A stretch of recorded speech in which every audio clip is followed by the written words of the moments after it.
now we're out of frame. Sorry about that. Well, hello. Welcome back to Cross-Cultural Psych. This time we are going to talk about the characteristics of culture. And kind of go through that. Last time I strongly encourage you all to watch My Big Fat Greek Wedding because it's just a childhood thing. Sorry, let me adjust. I've got a second. I'm trying a different backup camera. It's got a bit of a wide angle lens, so we'll see how that works. But anyway, last time we talked about what is cross-cultural, why do we need it, things like that. We talked way too much about my Eastern European family, because that's just what I do. But my goal with that was to kind of highlight that cross-cultural isn't just East versus West, as well as just give you some, sense into who I am. So yeah, characteristics of culture. So the big question is, how can one culture be compared to another? There are differences in behaviors, experiences of emotions, thoughts, a sense of connection to the world. All these differ. So how can we do it? We've got to make some assumptions here. Any idea or concept, for the most part, has aspects that are the same across cultures, as well as aspects that are particular to a specific culture.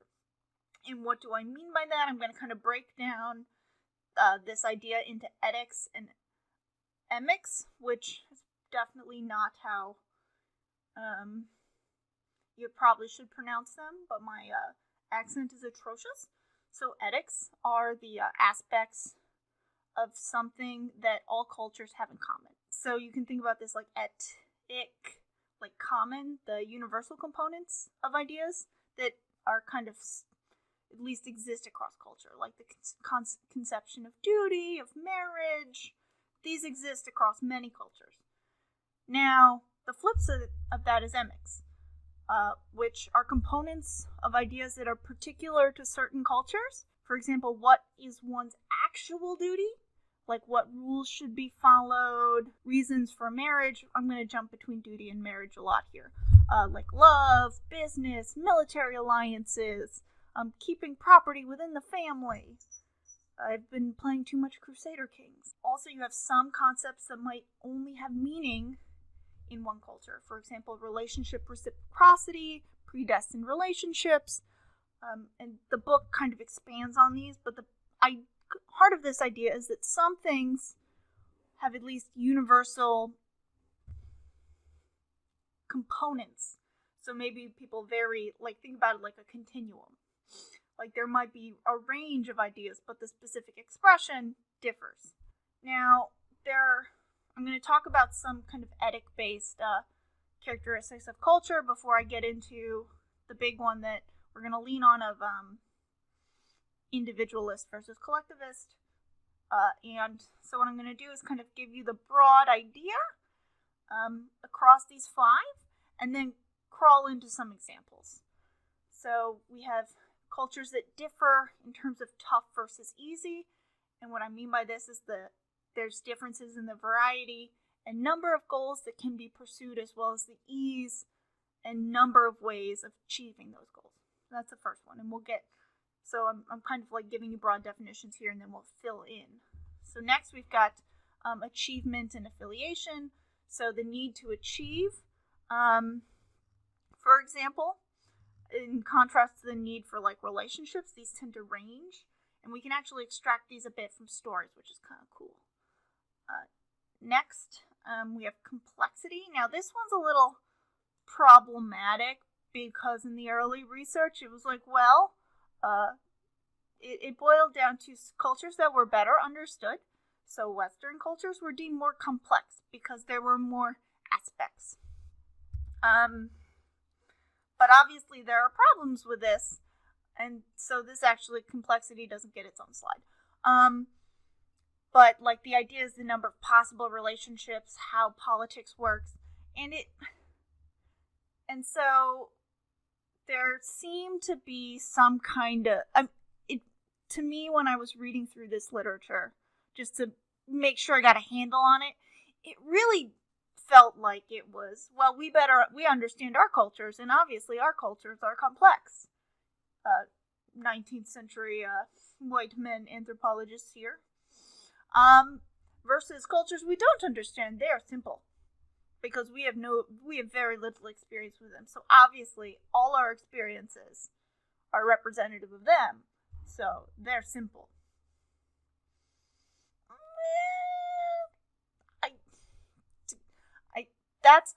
That was what I feel like part of the problem is with this construct of complexity. I mean, there are some places, where there are broader types of relationships, expectations, things like that. But the early stuff is really in need of a broader perspective. Okay, so next we have tightness and looseness. So tightness versus looseness is a tolerance of deviation from proper behavior. Tighter cultures are less tolerant, looser cultures more tolerant. And the last one that we're going to crawl into is head versus heart. So head cultures tend to emphasize artistic excellence, creativity, curiosity, critical thinking, and learning, versus heart cultures, which emphasize fairness and mercy, gratitude, hope, love, and religion. And we're going to crawl into these, but that's the idea. Alright, so first, tough versus easy. As I previously mentioned, this is about the variety of goals that can be pursued. But so for easy cultures, individuals can pursue many goals that are many different goals, and often at least some of these are relatively easy to reach. There's this idea that there's less, in easy cultures it's less stressful, versus tough cultures, where there are fewer goals that are viewed as valuable, fewer ways to achieve these goals. And the book's example looks at and you are going to have to forgive my pronunciation, the Tupinamba people, who used to live all across the coast of eastern Brazil, and the Atlantic coast. They are much more, thanks to colonialism, there are only a few pockets of this culture left. Yay. But, so because the book in the footnote kind of made it seem like the Tupinamba people were all over Brazil. Unfortunately, they're not. For colonialism. Thanks, let's see. It's not just Pizarro, and I know Pizarro is Peru, but yeah, thanks colonialism. Now, the Ifiluk people, which, so the book spells this does not have a U in it. These are the people of the Ifiluk Atoll. It's in Micronesia. And they just live in Micronesia. So that's the idea with this. I encourage you to crawl deeply in the book. It has some good examples. Also, just Google if this is what you're into. This is a really cool area where anthropology and psychology intersect. Alright, so we have achievement versus affiliation. And often stories, and the book goes into this a lot, tend to reflect either the need for achievement or affiliation. So, for example, The Little Engine That Could seems to really reflect that need for achievement. And there seems to be some association with faster industrial growth and things like that, versus the need for affiliation or the need for love and family seems to be associated less so with industrial growth. Cool. Alright. Tightness versus looseness. So, essentially this is tolerance or deviation from proper behavior. in tight cultures, there's little tolerance for deviation. Often this occurs in cultures that are more ethnically homogenous. And typically, and you'll notice that I have a screenshot, a map of the United States here. Because the United States is typically the prototypical loose culture, where there's much more tolerance for deviation. And part of that has to do with just how much variety there is in the United States on so this picture here shows the largest kind of ancestral origin based on census data, and it highlights that there's variety. So in the South, there's a large chunk of African American, which I realize is kind of smushed together, and then another chunk, which I find interesting. So, American seems to be a very popular designation in the South, for the most part, versus where you have much stronger Italian identity in specific regions, a lot of German, and big chunk of Finland.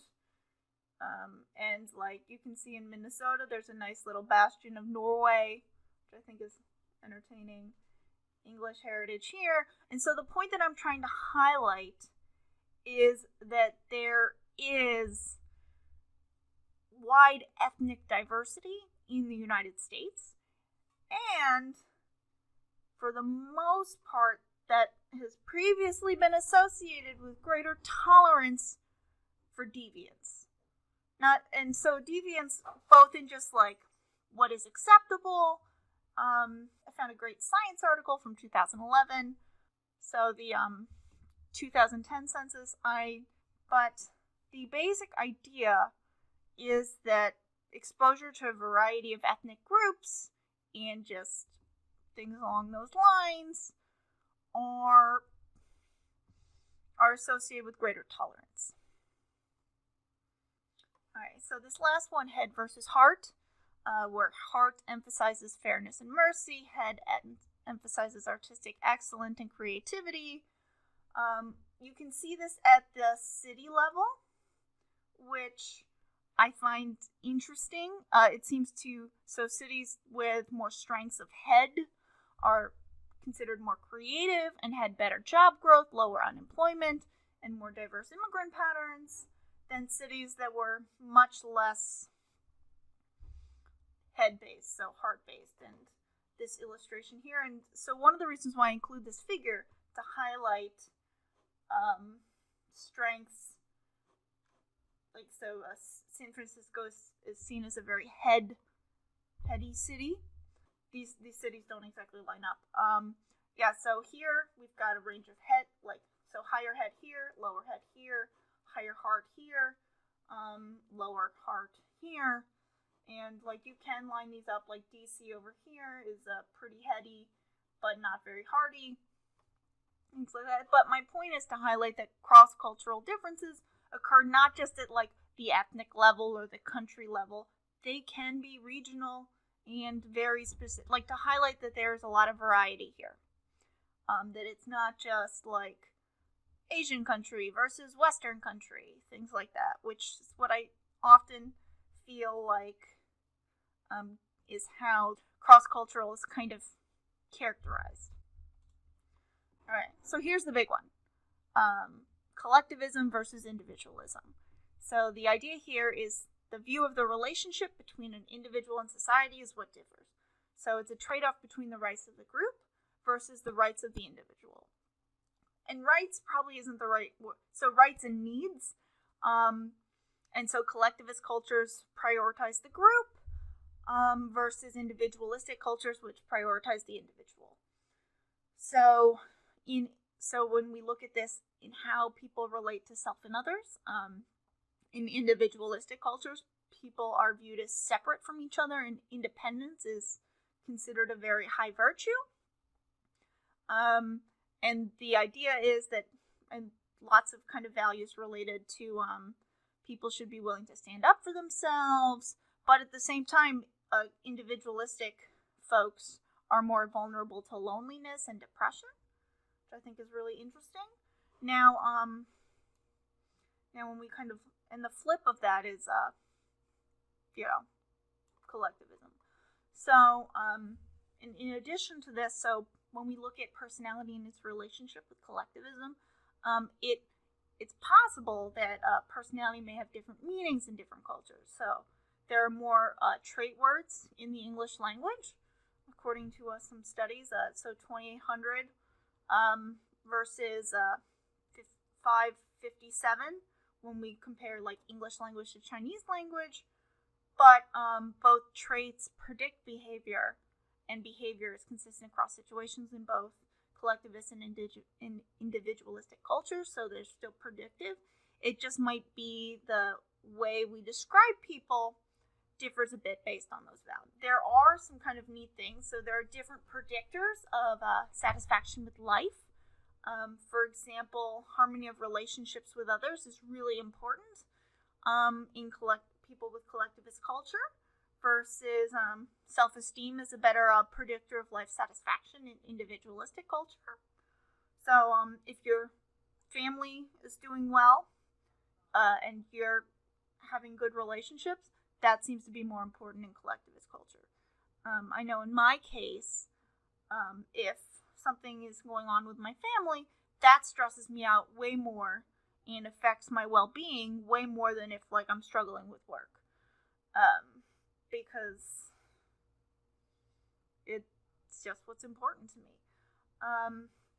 Now, in addition, we have self-regard. So this need for positive self-regard is much more important in individualistic cultures.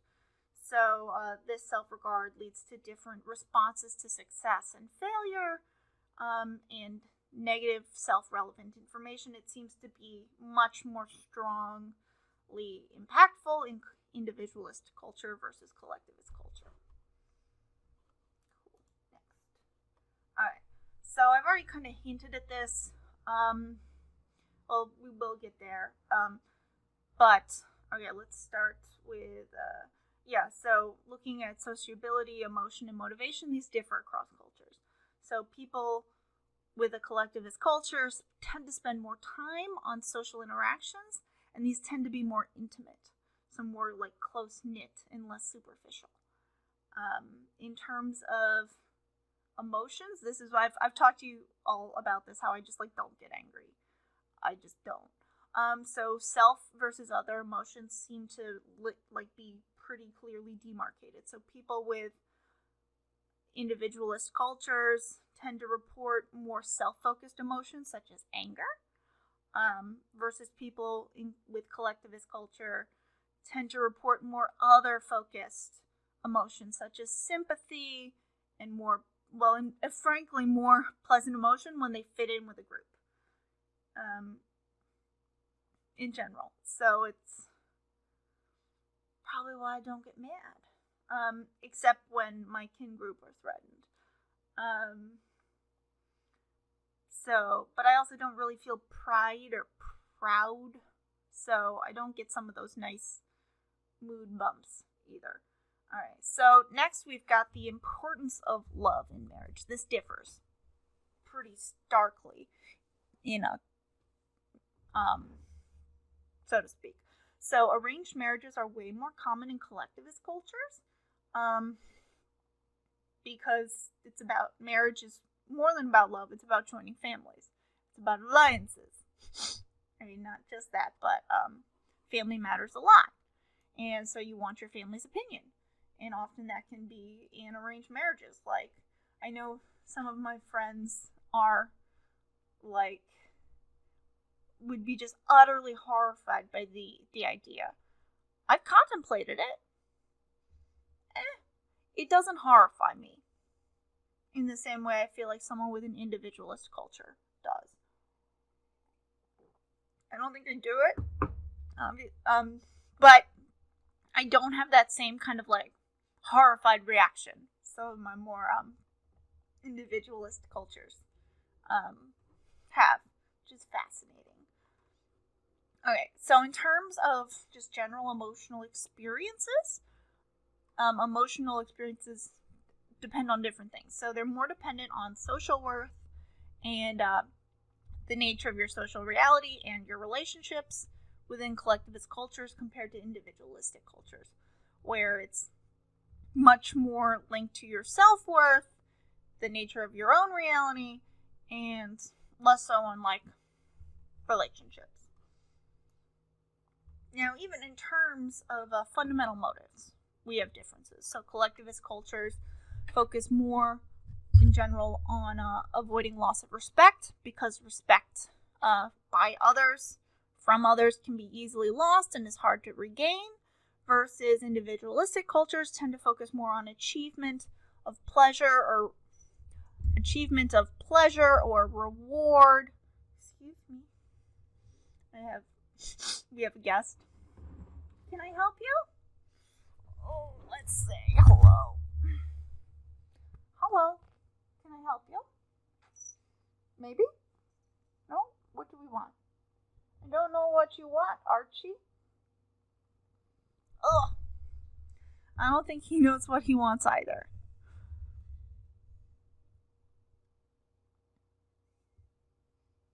Hi. He's just lurking. It's very weird. Okay, where were we? We were at what individualistic cultures tend to focus on. So more on achievement of like pleasure and reward. This tends to lead to greater self-enhancement in individualistic cultures. Now, in terms of behavioral consistency, this is where it gets a little interesting. It's more expected in individualistic cultures, in which like the cause of behavior is assumed to be within the person, compared to in collectivist cultures where people have a greater expectation of they'll conform to the social situation, which I think is a neat kind of parallel with the person versus situation debate. So collectivists expect people to conform essentially more to the situation, and so if they see kind of behavior that deviates from what is typical for that person, they aren't as weirded out. They're like, oh yeah, this is the situation. They're doing what they're supposed to. Now this also applies, so this is both for behavioral and emotional experiences, but there's still relative consistency in both culture types. So you still have consistent behavior it's more, you can think about it like interactionism. So for collectivist individuals, so like you're still like rank order consistent, but the situation kind of covers you up a little more. For you, it takes more extreme things to like kind of push it out. All right, last little bit, I promise. So in addition to collectivist versus individualistic, we also have vertical versus horizontal. Now, and these can be fully crossed, since I've got a diagram on the next slide. Now, vertical cultures assume that individuals are importantly different, versus horizontal cultures, which view individuals as essentially equal. But I want to have some really clear cautions. I don't want to mince words here. Don't overinterpret cultural differences. So be careful not to interpret cultural differences as meaning that everyone in that same culture is the same. And there's actually a big issue with how this was done, like looking at Japanese culture. A lot of early work just kind of assumed they were collectivist because they were Asian. But it turns out that in many ways, there are very few differences in terms of individualism in American and Japanese peoples. And actually some find Japan to be even higher on individualistic culture than Americans, who are like the prototype.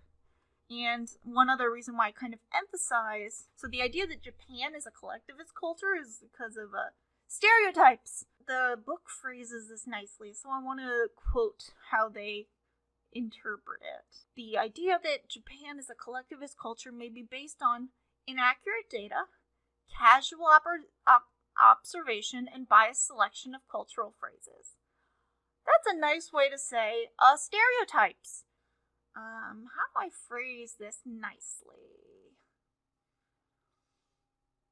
not xenophobia, but a sense of otherness. Maybe racism, maybe, I don't know. I don't know the folks who kind of had this, who perpetuated this idea that Japan was collectivist, so I'm not gonna throw specific shade. So, and that's why the book is like, well, maybe their data was bad, or they weren't really thorough, or their studies were unrepresentative. Yeah. Okay. That's my caution. Let's actually crawl in. So you can find this table in chapter 13, which vertical is not substitutable, that individuals are unique. And horizontal is that everybody's kind of the same. You can have all four quadrants, as we can see here. So for collectivism, in vertical societies, the self is viewed as different from others. There's a lot of communal sharing. There's a lot of authority ranking, so lots of hierarchy. Not a lot of freedom, not a lot of equality. And the book uses the example of China. Now, I know that I have a decent chunk of students over there right now. And so, obviously, this is the best culture. Best culture ever. So, yeah. Now, as we move on to talk about societies that value or place greater emphasis on freedom and equality. So, if we look at collectivist and horizontal cultures, such as so the idea is that the self is pretty equivalent to others. There's a lot of communal sharing. I mean, that's kind of the collectivist beat. Not a lot of freedom, but a lot of equality. So Israel's kind of like the prototypical example. Think kibbutz, and which is like communal kind of living, which is awesome. But so yeah. So you can have collectivist that's very hierarchical, collectivist that's less hierarchical, and you can also flip that and look at individualism across those two ways too. So individualism, the self is different from others. That's a vertical piece. There's a market economy, so it's much more capitalistic. There is kind of rank order. There's lots of freedom, not a lot of equality, and so that's France, according to the book. So, now the last one, if we look at individualism and horizontal, kind of as the other dimension, we got a market economy, high freedom, high quality, and Norway. Cool. I encourage you to kind of crawl into these, and if you'd like a discussion prompt, one example would be, can you think of more modern prototypical examples, or maybe ones that are more region specific rather than country specific, to kind of, because my concern always when we talk about like at the country level, we miss lots of that nuance. Like, I live in the United States. I was born here. I was raised here. The majority of my existence has been here. And yet I'm not an individualist, even though that's the dominant culture. Okay, so we're almost done, I promise. So here's some last little characteristics of culture. We got honor, face, and dignity. And I talk about these because, well, individual differences within a society are equally as important, if not more important, than the differences between them. So we see lots of differences here. So honor, for example, high honor is more common when laws and police are weak or non-existent, and people must protect themselves and their families, as well as their property. It's really important not to appear vulnerable, because this could put the person at risk. So you have to retaliate against insults, signal that you're ready to use violence, etc. Can be both individualistic and collectivist. Next, we got face. So face is more common in societies with stable hierarchies, and these are based on cooperation for the most part. So the high motivation here is to protect one's and others' social image. So high respect for authority figures, a lot of avoidance of controversy, That's the idea of face, because it's easy to lose and hard to regain. And last, dignity. It's the belief that individuals are valuable in their own right, and this value does not come from what others think of themselves. So individuals who more strongly accept the cultural norms are more likely to, in ways that are consistent with this cultural dimension. Cool. Okay, so next time we are going to talk about assessment of culture and personality.